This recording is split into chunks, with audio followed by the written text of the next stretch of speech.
صدر ذیوکار، محترم حاضرین و سامعین، آج میں جس ایمان افروز موضوع کو اصحاب ایمان کے اس ایوان کی زینت بنانا چاہتا ہوں وہ ہے ایک عرب نے آدمی کا بول بالا کر دیا۔ صدر محترم کہتے ہیں باران رحمت کی سب سے زیادہ ضرورت وہاں محسوس کی جاتی ہے جہاں زمین خشک سالی کی بنا پر اناج کی کونپلوں کی جگہ ببول اگلنے لگے۔ حضور نبی کریم حضرت محمد مصطفیٰ صلی اللہ علیہ وآلہ وسلم بھی اس ریگزار عرب میں صحابہ رحمت بن کر تشریف لائے تھے کہ جہاں انسانی تہذیب و تمدن اور اخلاق و کردار کے سوتے خشک ہو چکے تھے، اور جہاں صلح و خیز کے گلہائے تازہ کی جگہ ظلم و تعدی اور کفر و شرک کے جھاڑ جھنکار اگ رہے تھے، وہاں کے تپتے ہوئے صحراؤں اور ظلم و ستم کی باد سموم سے جلست و ریگستانوں میں خدا کی عظمت و تقدیس اور انسانی عظمت کردار کے منکر انسانوں کی آنکھوں سے شرم و حیا کے پانی کی ایک ایک بوند خشک ہو چکی تھی۔ ایسے وقت میں جب حضور پر نور جناب محمد رسول اللہ صلی اللہ علیہ وآلہ وسلم مجسم رحمت و برکت بن کر آئے تو یکا یک ہی کشت ایمان و یقین لہلہا اٹھی۔ شاعر نے اسی احساس کی ترجمانی یوں کی ہے: سلام اے آمنہ کے لال، اے محبوب سبحانی،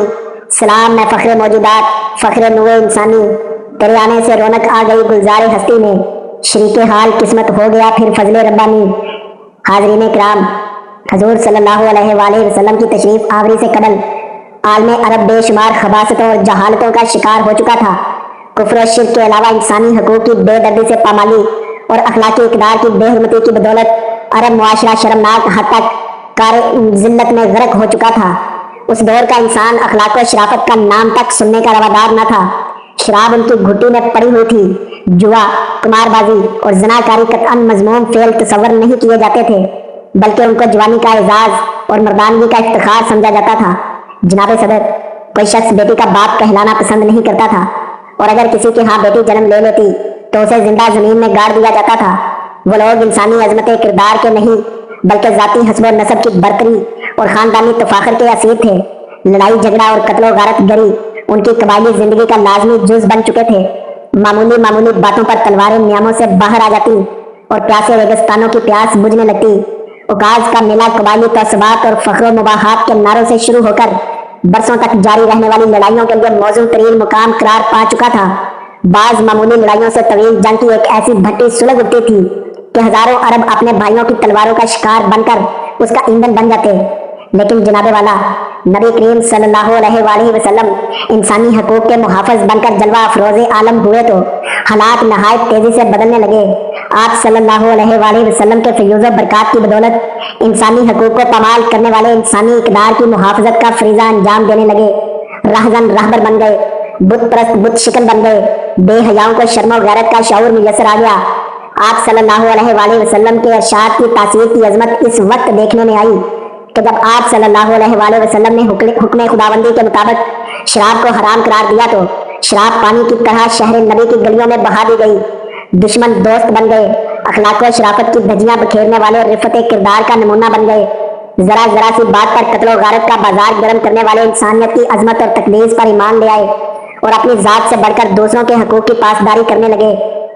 کس نے قطروں کو ملایا اور دریا کر دیا، کس نے ذروں کو اٹھایا اور صحرا کر دیا، کس کی حکمت نے یتیموں کو کیا در یتیم اور غلاموں کو زمانے بھر کا مولا کر دیا، آدمیت کا غرض ساما مہیا کر دیا، ایک عرب نے آدمی کا بول بالا کر دیا۔ جناب صدر، آج دنیا مساوات کے نعرے لگا رہی ہے۔ پسماندہ اور کچلے ہوئے انسان رنگ و نسل اور ذات پات کی زنجیروں کو توڑ کر ابھرنا چاہتے ہیں۔ وہ انسانی حقوق کی بالادستی کے نام پر اپنی پسماندگی اور سماجی زبوں حالی کا مداوع چاہتے ہیں، لیکن باوجود اپنی انتہائی کوشش کے وہ اس سماجی اونچ نیچ، طبقاتی حد بندی اور معاشرتی عدم مساوات کی دیواروں میں شگاف پیدا نہیں کر سکے۔ نظریات کے نام پر اپنا سب کچھ کر دینے کے باوجود بھی ایک نچلے طبقے کا انسان اپنے سے اوپر کے زینے پر بیٹھنے والے کے برابر نہیں بیٹھ سکتا۔ افریقہ کا حبشی چاہے تو کریم رگڑتے رگڑتے اپنی کھال تک چھیل ڈالے، مگر وہ حقوق میں گورے کے برابر نہیں ہو سکتا۔ ہندوستان کا اچھوت انتہائی اپ ٹو ڈیٹ ہونے کے باوجود برہمن کے حقوق نہیں پا سکتا، اور امریکہ کا ریڈ انڈین برسر اقتدار سفید فام طبقے کی برابری کا دعویٰ نہیں کر سکتا۔ لیکن اسلام کی آغوش میں جو بھی آتا ہے وہ رنگ و نسل کے امتیازات اور ذات برادری کی تفریق کو بھول کر ایک ملت مسلمہ میں گم ہو جاتا ہے۔